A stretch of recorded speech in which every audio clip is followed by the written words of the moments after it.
کیا جناب حسین نے کیا۔ میرے بھائیوں اگر مان بھی لیا جائے کہ وہ قاتل ہے، فاسق و فاجر ہے، تو میرے بھائیوں ہماری دعائیں، میں اور آپ ہمیشہ یہ دعا نہیں کرتے اے اللہ سارے مسلمانوں کو معاف کر دے، کرتے ہیں کہ نہیں کرتے؟ تو اس میں یزید شامل ہوتا ہے کہ نہیں ہوتا؟ تو کتنے مسلمان ہیں جو کہتے ہیں اللہ مسلمانوں کو معاف کر دے، تو یزید بھی اس میں شامل ہو رہا ہے۔ اور اگر آپ کہتے ہیں کہ یزید اس میں شامل نہیں ہے، تو یہ تو آپ بات مانیں گے کہ یزید کے اوپر ایک وقت میں، ایک دن میں ہزاروں لاکھوں لعنتیں ہوتی ہیں، ایسے ہے کہ نہیں ہے؟ اور یہ ساری لعنتیں، یہ ساری گالیاں روز قیامت اس کے لیے نیکیاں بن جائیں گی۔ کیا بن جائیں گی؟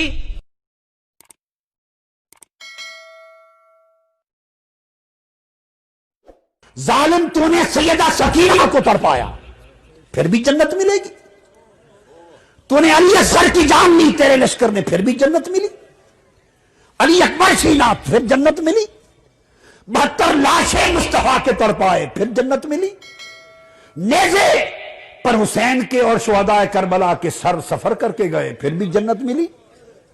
تو نے دمشق کے دربار میں اپنی چھڑی حسین کے لبوں پر ماری اور کہا میں نے بدر والوں لوگوں کا بدلہ لے لیا، پھر بھی جنت رہی۔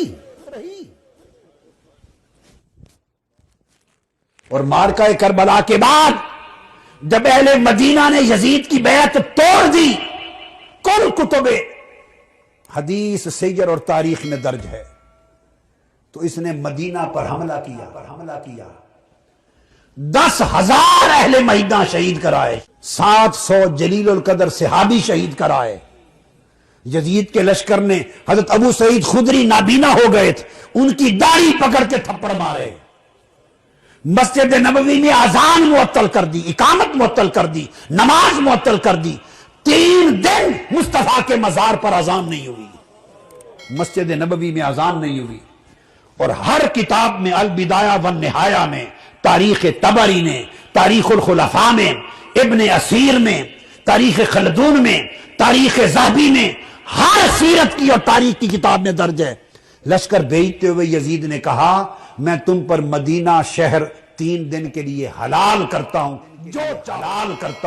جو چاہو کرنا۔ پھر بھی جنت رہی۔ کون سی جنت ہے تمہاری؟ مذاق ہے۔ اگر تو جنت مصطفیٰ کی ہے اور بانٹنے والے اس کے حسن اور حسین ہیں اور فاطمہ الزہرا ہے، پھر اس جنت کی بات کرتے ہو؟ جس نے 3 دن روضہ رسول پر خچر باندھے، یزید کی فوج نے اونٹ باندھے، 3 دن حضور کی مسجد نبوی میں اذان نہ ہوئی، حضرت سعید بن مسیب رضی اللہ تعالیٰ عنہ دوڑ کے گھر نہ جا سکے، فوجی گھسائے اندر، وہ منبر کے نیچے چھپ گئے۔ حضرت سعید بن مسیب تابعی، وہ کہتے ہیں خدا کی قسم 3 دن تک حضور کی قبر انور کے پاس میں چھپا رہا، کیونکہ اذانیں تو ہوتی نہیں تھی، نماز بند تھی، خچر گھوڑے باندھ دیے تھے، تو نماز کے وقت کا مجھے پتا چلتا تھا، قبر مصطفیٰ سے اذان کی آواز آتی تھی۔ اس نے ادھر مارکہ کربلا بپا کیا اور تاجدار کائنات کو تڑپایا، ادھر شہر مدینہ میں خون عام کیا اور حضور کی قبر انور اور مسجد نبوی کو ویران کیا۔ اور پھر اس کے بعد اس نے لشکر بدلا اور مکہ پر حملہ کیا، مکہ پر، اور منجنیق کے ذریعے پتھروں سے بارش کی اور خانہ کعبہ کا غلاف اور خانہ کعبہ کی چھت اور کعبہ جلا دیا۔